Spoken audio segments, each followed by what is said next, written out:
सबसे पहले आपको बताएं कि ऑपोजिशन इत्तेहाद के इख्तिलाफ की कहानी, हुकूमत का शिराजा बिखरने वाली पीडीएम इत्तेहाद खुद टुकड़ों में तकसीम होने लगा है। बड़े ऐवान के बड़े इजलास से पहले दो बड़ी जमातों ने अलग अलग पार्लिमानी इजलास की मेज सजा ली है। मुस्लिम लीग नून, JUI, PK map, national party और BNP मैंगल के सेनेटर्स ने अपनी बैठक बुलाई तो पीपल्स पार्टी ने यूसुफ रजा गिलानी की क़यादत में अलग इजलास बुला लिया है। अपडेट कर रहे हैं आपको ऑपोजिशन इत्तेहाद के इख्तिलाफ की कहानी के हवाले से। हुकूमत का शिराजा बिखेरने वाला पीडीएम खुद टुकड़ों में तकसीम होने लगा है। बड़े ऐवान के बड़े इजलास से पहले दो बड़ी जमातों ने अलग अलग पार्लिमानी इजलास की मेज सजा ली है। एक जानिब मुस्लिम लीग नून, JUI, PK map, national party और BNP मैंगल के सेनेटर्स ने अपनी बैठक बुलाई तो पीपल्स पार्टी ने भी यूसुफ रजा गिलानी की क़यादत में अलग इजलास बुला लिया।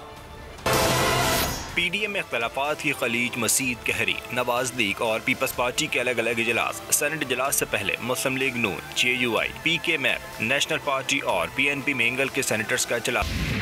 सेनेटर आसम तारड़ की ज़ेर सदारत आज़ाद अपोजिशन की बैठक में सेनेट इजलास की हिकमत अमली पर मुशावरत की गई।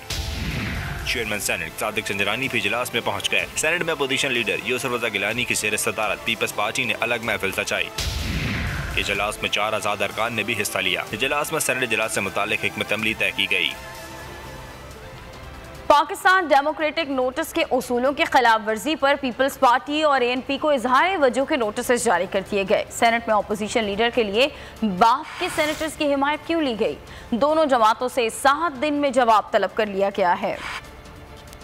सेनेट में अपोजिशन लीडर का चुनाव, बाप के सेनेटर्स की हिमायत क्यों हासिल की गई? पीपल्स पार्टी और ANP को शो कॉज नोटिस जारी। PDM के सरबरा मौलाना फजलुर रहमान की मंजूरी से पीपल्स पार्टी और ANP को शो कॉज जारी किए गए। PM शाहिद खाकान अब्बासी ने chairman peoples party Bilawal Bhutto Zardari और सदर अवामी नेशनल पार्टी असफन यार वली के नाम नोटिस भेज दिए।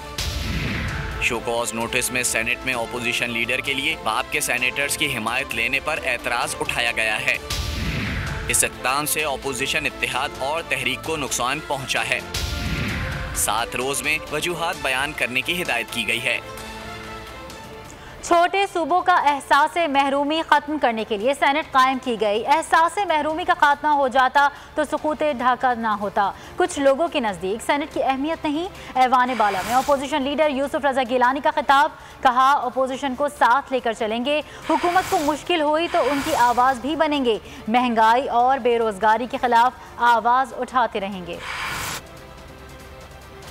3 का जब कॉन्स्टिट्यूशन बना था, the founding father Zulfikar Ali Bhutto, उन्होंने एहसास किया कि उस वक्त यूनिकैमरल सिस्टम था, एक ऐवान था, सिर्फ कौमी असम्बली था और उस वक्त एहसास महरूमी छोटे सूबों में बहुत ज़्यादा थी और उसको एहसास महरूमी को दूर करने के लिए ये ऐवान जो था, ऐवान बाला, उसकी तश्कील हुई 73 का आइन में। और उसकी वजह से अगर ये अक़दाम पहले हो जाते जो ऐसे महरूमी का था, ये फॉल ऑफ ढाका ना होता, मुल्क 2 लाख ना होता। आई मेड श्योर कि जो पार्लियामेंटेरियंस हैं या मिनिस्टर्स हैं या पार्लियामेंट्री सेक्रेटरीज हैं, मिनिस्टर ऑफ स्टेट्स हैं, they should be answerable to the people of Pakistan.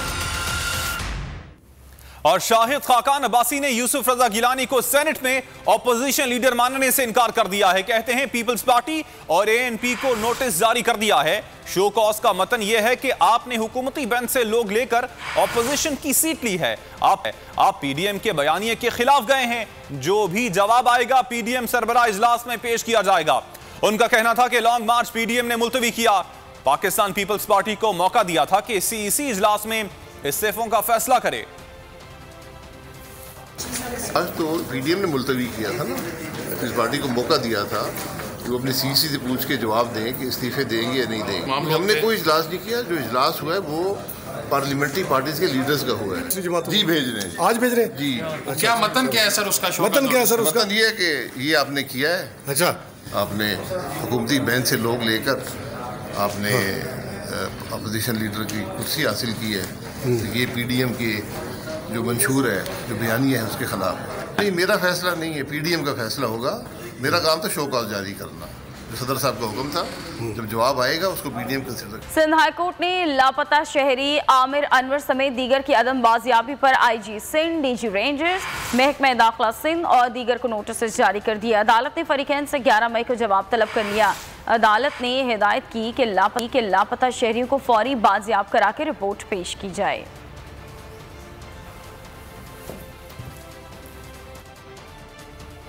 वज़ीर-ए-आज़म इमरान खान ने पार्टी रहनुमा और तर्जुमानों का इजलास तलब कर लिया है। दोपहर को होने वाले इजलास में मुल्क की सियासी सूरत हाल का जायजा लिया जाएगा। PDM की तहरीक और मुतवक्किल लॉन्ग मार्च पर भी गुफ्तगू होगी। इजलास में हुकूमती बयानिए से मुताल्लिक भी बातचीत होगी। ज़राए के मुताबिक वज़ीर-ए-आज़म पार्टी तर्जुमानों को अहम हिदायत भी देंगे।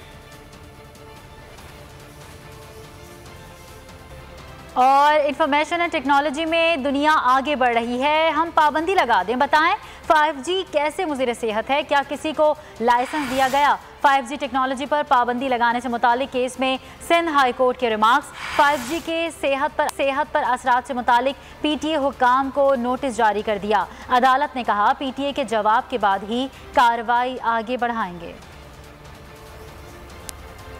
खबरों में आगे आप देख सकेंगे बलूचिस्तान में एहतजाज और स्कूल फिर सुनसान।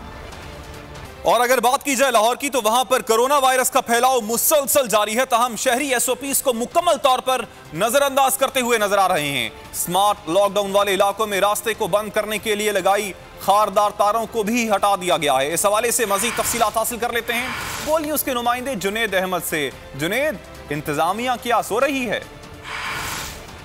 जी हाँ, लाहौर के अंदर कोरोना की तीसरी लहर अब शिद्दत इख्तियार करती हुई दिखाई दे रही है। गुज़श्ता 24 घंटे के दौरान लाहौर के अंदर तकरीबन 1200 से ज़ायद केसेस रिपोर्ट हुए हैं और लाहौर के 27 मकामात जहाँ पर स्मॉल लॉकडाउन लगाया गया था, उनके लॉकडाउन की सूरत हाल के हवाले से और वहाँ पर खिलाफ वर्जियों के हवाले से आपको गा करूँ तो मेरे कैमरामैन आपको दिखा सकें तो ये वो जगह है गार्डन टाउन अहमद पर स्मॉल लॉकडाउन लगाया गया और हॉटस्पॉट एरिया करार दिया गया था।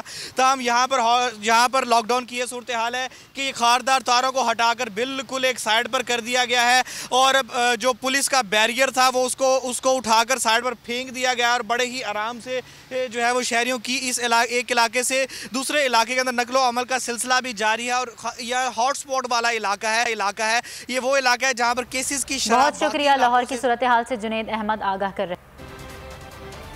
और अब कराची का रुख करेंगे। महकमा तालीम सिंध की जानिब से अगले 15 रोज़ तक स्कूल्स की बंदिश के ऐलान के बाद निजी स्कूल्स ने बच्चों को तालीमी नुकसान से बचाने के लिए ऑनलाइन क्लासेस के इंतजामात मुकम्मल कर लिए हैं। मजीद जानते हैं बोल न्यूज़ के नुमाइंदे कफील अहमद से। कफील, बताइएगा क्या इक़दाम किए गए हैं? देखिए, कोरोना केसेस में इजाफे के बाद एक बार फिर हुकूमत सिंध ने जो है वो 6 अप्रैल से लेकर 21 अप्रैल तक स्कूल्स जो हैं वो तमाम बंद करने का जो है वो ऐलान किया है। मैं इस वक्त गवर्नमेंट गर्ल्स प्राइमरी स्कूल में मौजूद हूँ जो कि खुदावंद कॉलोनी के अंदर है। हम उनसे बात करेंगे। कुछ बच्चे मौजूद हैं मेरे साथ। बेटा, आप क्या कहना चाहोगे? कल से एक बार फिर स्कूल बंद किए जा रहे हैं, कैसे गुजारोगे? कुछ होमवर्क वगैरह आप लोगों को दिया है क्या? जी, कोरोना वायरस की वजह से स्कूल बंद हो रहे हैं, जिसकी वजह से अब हम हफ्ते में एक दफ़ा आएंगे और हमें उसमें होमवर्क मिलेगा और हम उस पर घर पे करके उन्हें वापस देंगे। अच्छा, आपने कुछ प्लान किया बेटा, कैसे गुजारोगे? अब ज़ाहिर है ये 15 रोज़ हैं, एक बार फिर स्कूल बंद हो रहे हैं बार बार कोरोना की वजह से, कुछ कहना चाहोगे? जी, हमें एक हफ्ते में एक मरतबा बुलाया है जिसमें हम होमवर्क लेकर जाएंगे और घर पे बैठकर होमवर्क करेंगे। ठीक है जी। कुछ एक असातिज़ा मेरे साथ मौजूद है। मैडम, ये बताइएगा कि ये जो कोरोना के बायस जो इम्पैक्ट आ रहा है ओवरऑल पढ़ाई के ऊपर, किस तरह देखती हैं? क्या कहेंगे, कितना बड़ा लॉस है ये? बच्चों का तो बेहद लॉस हुआ है इस कोरोना की छुट्टियों की वजह से, क्योंकि गरीब इस घर आने के बच्चे हैं, ऑनलाइन की पढ़ाई नहीं हो सकती। ये बेचारे अपने घरों से रोज़ाना या तकरीबन हफ्ते में 2 दफ़ा होमवर्क लेने आते हैं, होमवर्क लेके जाते हैं और करके फिर हमें वापस लाके चेक कराते हैं। और इस वजह से जो हम ऑनलाइन पढ़ाई नहीं करवा पा रहे, इसी वजह से इनका बहुत लॉस है। और ये क्लासेस में जो बेहतर पढ़ रहे थे और अब छुट्टियाँ हो गई हैं तो अब देखें अब वापस वही नुकसान। ठीक है जी, ये कोरोना के बाद। ठीक है, बहुत शुक्रिया कफील अहमद आगाह करने के लिए।